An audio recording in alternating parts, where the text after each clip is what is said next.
Chapter 26. That winter, I did not go to the reef at all. I ate the things I'd stored and left the house only to get water at the spring. It was a winter of strong winds and rains and wild seas that crashed against the cliffs, so I would not have gone out much even if Rontu had been there.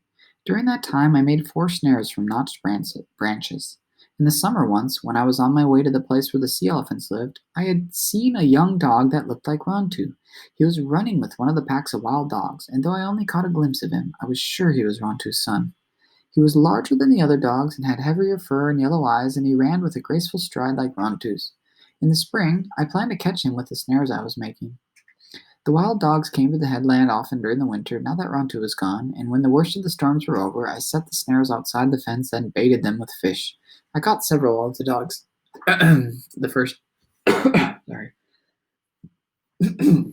I caught several of the dogs the first time, but not the one with the yellow eyes, and since I was afraid to handle them, I was forced to let them free. I made more snares and set these again, but while the wild dogs came close, they would not touch the fish. I did catch a little red fox, which bit me when I took her out of the snare, yet she soon got over her wildness and would follow me around in the yard, begging for alcohol. She was very much a thief. When I was away from the house, she always found some way to get into the food, no matter how well I hid it, so I had to let her go back to the ravine. Often, though, she would come at night and scratch at the fence for food.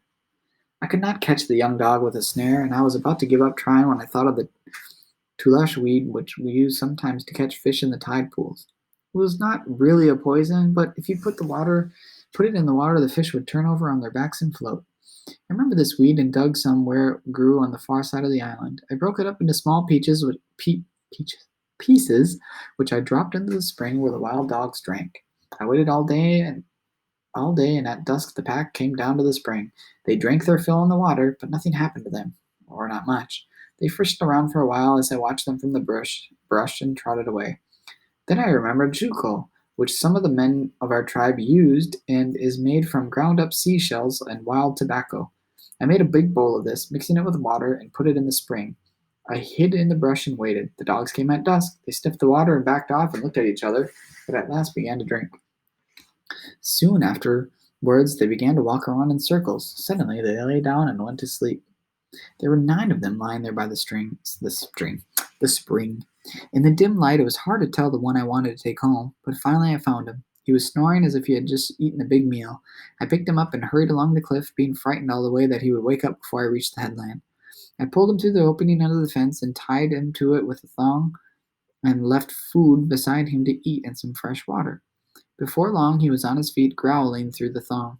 He howled and ran around the yard while I cooked my supper. All night he howled, but at dawn I went out of the house. He was asleep. When he lay there by the fence sleeping, I thought of different names for him, trying first one and then another, saying them over to myself. At last, because he looked so much like his father, I called him Rantu Aru, which means son of Rantu. In a short time, he made friends with me. He was not so large as Rantu, but he had his father's thick coat and the same yellow eyes. Often, when I watched him chasing gulls in the sand spit or on the reef breaking the otter, I forgot that he was not Rantu. We had many happy times that summer, fishing and going to Tall Rock in our canoe.